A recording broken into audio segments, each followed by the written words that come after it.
Pension scheme शुरू हो गई है। इस स्कीम की खास बात यह है कि अब हर कोई इस स्कीम में पैसा लगा सकेगा। साथ ही उसे यह तय करने का भी अधिकार होगा कि पैसे का निवेश कहां हो। 2004 से सरकारी कर्मचारियों के लिए शुरू हुई नई पेंशन स्कीम ने मंदी में भी इस साल 14% रिटर्न दिया है। अब ऐसी ही स्कीम सबके लिए लाई जा रही है। स्कीम को चलाने के लिए 6 फंड मैनेजर चुने गए हैं। इस स्कीम में निवेश किए गए पैसे का 50% तक शेयर बाजार में लगेगा।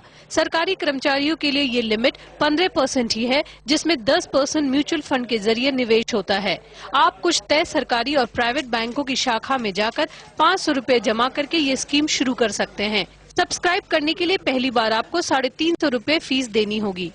As of today, the tax provisions are मौजूदा टैक्स नियमों के मुताबिक जब आप स्कीम से निकलते हैं तो जो पैसा आप एन्युटीज में डालते हैं वो टैक्स फ्री है, लेकिन जब आप एक साथ काफी पैसे निकालेंगे तो उस समय के हिसाब से आपको टैक्स देना होगा।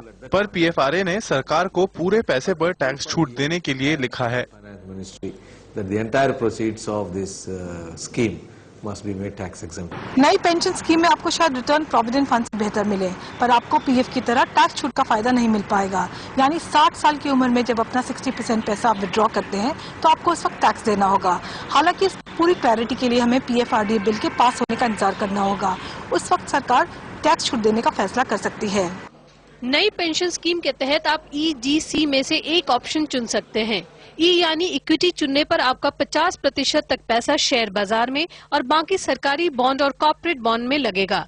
जी स्कीम में आपका पूरा पैसा सरकारी बॉन्ड में और सी ऑप्शन चुनने पर कॉर्पोरेट बॉन्ड में निवेश होगा। इन ऑप्शंस के अलावा एक डिफॉल्ट ऑप्शन होगा जिसमें 50% शेयर बाजार, 20% सरकारी बॉन्ड और 30 कॉर्पोरेट बॉन्ड में निवेश होगा। ये ऑप्शन आप हर साल बदल भी सकते हैं। अंजुल तोमर।